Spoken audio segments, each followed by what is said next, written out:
everyone, my name is Matt Scorpion, and welcome to one of the last TWABs of the season. So, first off, just generally, this is a buffs and nerfs TWAB. Mostly for weapons. Now, they're probably going to talk about armor. Well, actually, now that I think about what I've already seen, this is weapons and armor, it seems to be.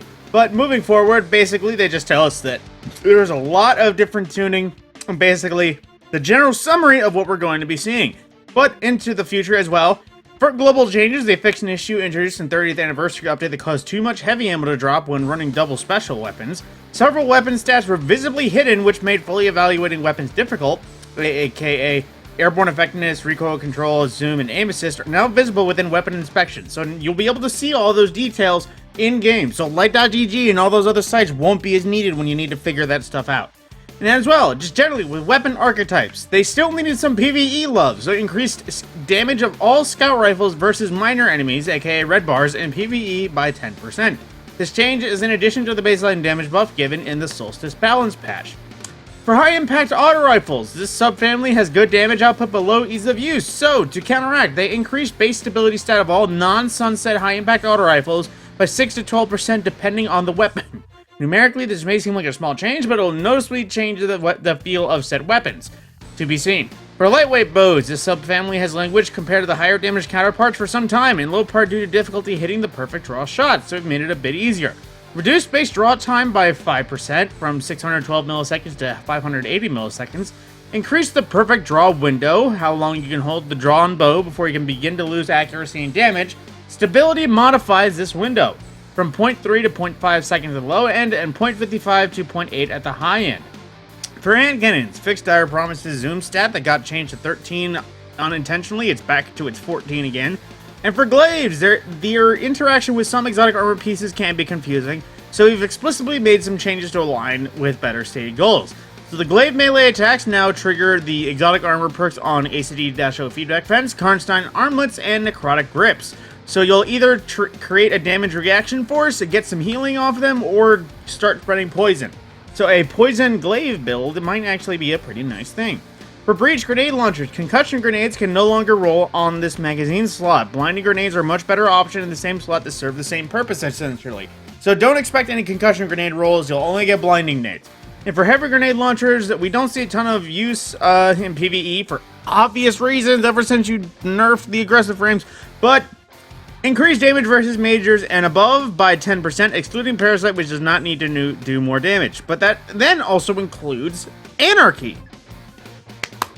There we go. So Anarchy has been kind of rebuffed. Updated the perk pools for Dares of Eternity weapons and added an origin trait, to be seen, they haven't exactly told us, and addressed an issue where playlist weapons aren't randomized individual perk columns, counting correctly based on number of resets, so you'll be able to get more.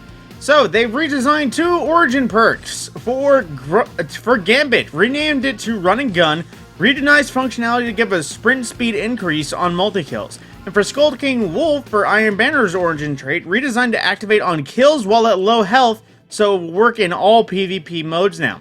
Now, 4 perks they have adjusted as well, as opposed to origin perks. Ambitious Assassin, increased magazine overflow from 10 to 20% per kill on primary weapons only. Special and heavy are still 10%, but increased overflow cap from 50 to 150.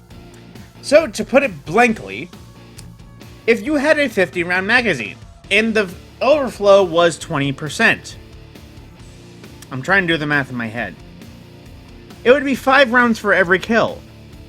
But then you could also multiply that 150 times. That math is not right. But basically, you go from only getting an extra 25 rounds to getting an extra 75 rounds if you get that much kills. That's all to be said. Wellspring has an internal cooldown to prevent it from activating too frequently. We no longer feel this is needed, so the cooldown has been removed, allowing for rocket launchers and grenade launchers to return more ability energy when defeating groups in a single shot. Perpetual motion was triggered too frequently, to the point where it was almost annoying, so they've disabled audio-visual feedback on perk activation. It's still there, hasn't been changed, it's just not as obvious. Lead from Gold wasn't respecting the functionality of splitting the special ammo pickup when 2 special weapons were equipped. Now gives the correct ammo to each weapon when 2 special weapons are equipped. Concussion grenades can no longer roll on breach load grenade launchers, as already said. As well, Vice Stinger was intended to grant ammo on fusion weapons that supported it and charge draw time on bows only. This was inadvertently applying to linear fusion rifles as well, making it too strong for an origin trait to be on them.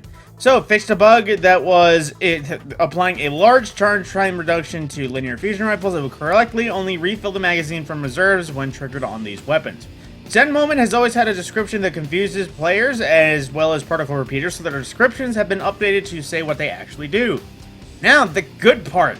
More anti-champion exotics, starting from the top. Le Monarch has intrinsic overload to poison arrows. Round of applause, Bungie. And as well, Thunderlord. No applause there, because I've been saying for literally seasons, why doesn't Risk Runner have overload? They gave it to a different Arc Lightning exotic. Bungie, my mail will be heading to you explaining what the fuck. But aside from that, Malfeasance has now intrinsic unstoppable to its explosion, so you still basically have to shoot it 5 times to get the explosions, but it's pretty easy with a vertical frame hand cannon. And added a 25 stat bonus to airborne effectiveness from 28 to 53 to match other precision hand cannons' intrinsic bonuses. Wishender now has intrinsic anti-barrier, increased number of hits versus most targets from 2 to 3. More hits against vehicles, still 2 against players. So increases damage versus champions, majors, and mini bosses by 10%, and draw time has been decreased oh so slightly, just 8 milliseconds. So Wishender might actually get some endgame use now. Chiku's Divination gets a free small buff from the other lightweight bow changes. The draw time decreased from 612 to 580. Legend of Acreus has fallen far, so now the Catalyst now grants the Trench Barrel perk in addition to its magazine and reload benefits. Different versions of the exotic paired legendary weapons don't have matching stats, so we brought them up to parity. So Callus Mini Tool increases airborne effectiveness from 23 to 28 to match Mida. Mida now has increased Zoom from 13 to 14 to match Callus Mini Tool. The Drang Baroque increases airborne effectiveness from 21 to 23 to match standard Drang. And Sweet Business, out of nowhere, just has a higher airborne effectiveness by 5 points. And Fighting Line Season 17 5% damage buff was rolled back as a part of a fix for a larger bug. This is being reintroduced and increased. Now it increases now it receives its intended buff, but up from 5% to 8%. Increase the grace time for instant reload from the herd from 5 seconds to 6 seconds. Now, other reworks, mainly Lord of Wolves. Basically, reduced its starting ammo from 15 to 10, so 3 bursts. Reduced the burst size fired per trigger pull from 10 to 15 when the Catalyst perk is active. Reduced the burst delay, basically making it so that it doesn't have as many shots, but now it also shoots faster. Decreased the Lord of Wolves base damage by 20%, now deals 35 per shot to the body and 44 with release of the Wolves active. Increased damage in PvE by 20% to compensate, so that's just AI. Deadman's Tail is getting reworked with Cranial Spike. Cranial Spike no longer damages or buffs damage against players. I can hear the angry typing now. Instead, it grants increased reload, aim assist, and range per stack. It still grants additional damage versus PvE combatants. Upon reaching max stats of Cranial Spike, the Catalyst will now increase hit fire rounds per minute by 50, i.e. it will fire at 1080 rounds per minute, but will deal reduced damage per bullet by 20% effectively. Collective Obligation. I took a read of this and oh boy, it sounds good.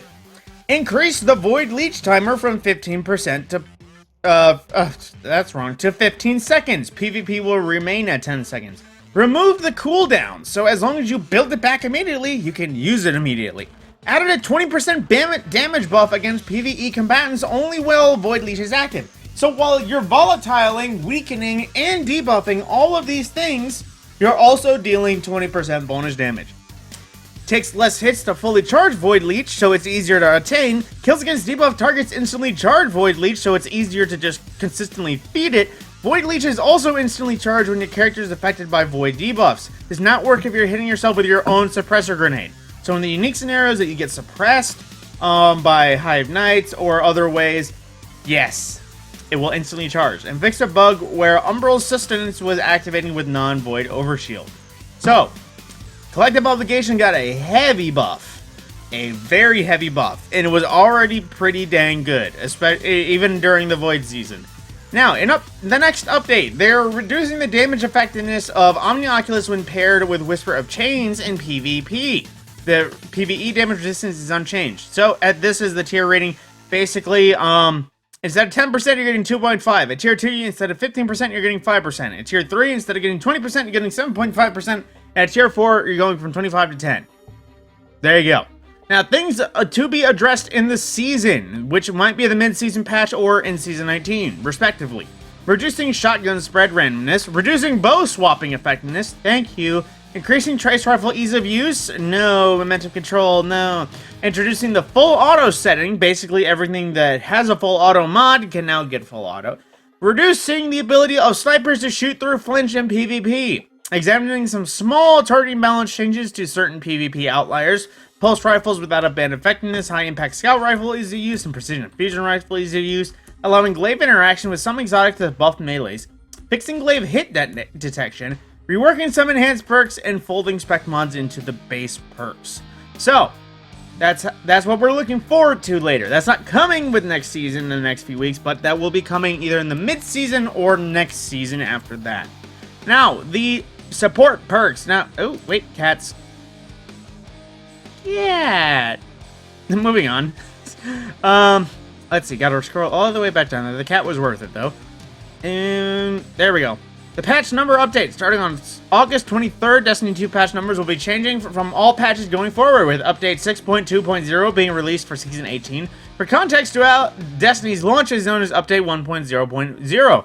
The Taken King was 2.0, working on Destiny 2 before Rise of Iron was created, so to keep all the numbers moving forward, Destiny 2's launch was internally known as 3.0. Every big expansion added to that update number since the Witch Queen internally was known as update 6.0.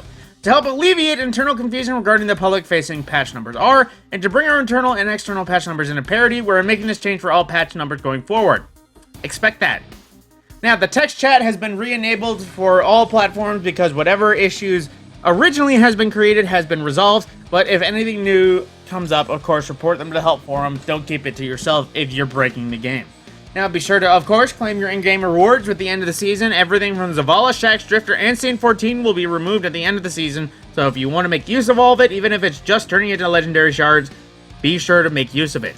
And of course, per the usual with known issues, support anything to the known issues article and report them to the help forums.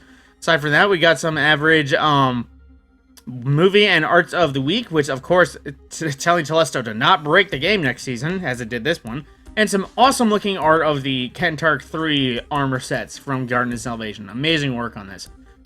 Aside from that, that's pretty much everything. Now, of course, we're going to be itching to get Arc 3.0. That is coming soon-ish to a Bungie page near you, as they tell us. Likely we'll be getting the rest of the buffs, the armor, all that sort of stuff. We're hopefully getting a sandbox change next week, whether it's, you know, just what armors are going to be buffed or how Arc 3.0 is going to work. Either that or they're holding it to the chest once again and not telling us until the season is upon us. With that, my name is Matt Scorpion, and I will see you in the next video.